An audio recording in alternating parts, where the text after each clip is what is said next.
प्रेम से बोला शिव गुरु की जय, मैया पार्वती की जय, कार्तिक गणेश की जय, एक बार बोला सच्चा दरबार की जय, हर हर महादेव। तो देखी हम महादेव जी के एगो भजन लेके आयल बनी।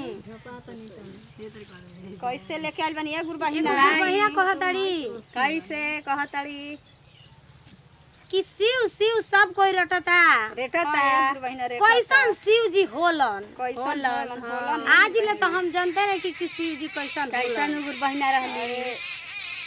तो दूसर की गुरु बहिना कहतड़ी जय हो जय हो जय हो कि शिव में समयबू तबे ना शिव के देखबू। जब शिव में ना समयबू तो शिव के कहां से देखबू? जय हो जय हो।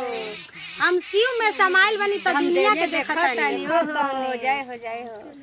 कैसे कैसे दुनिया में होता, कैसे कैसे चलल जाता, कैसे रहल जाता, का होखता का नइखे कहतड़ी गुरु बहिना। के गुरु बहिना देखो महादेव जी दुनिया के लाज बचावे वाला हई। आ देखा जौन है गैस बन भइल बा अब से अपना गुरु के कंगन लगा लो जा आ लगा के गुरु से अरज गरज लगावा जा। हाय देश दुनिया के आदमी तबाही भइल बा अब से गुरु जी आके लाज बचाई बचाई लगाई जाए गुरु बहिना। कहतड़ी गुरु बहिना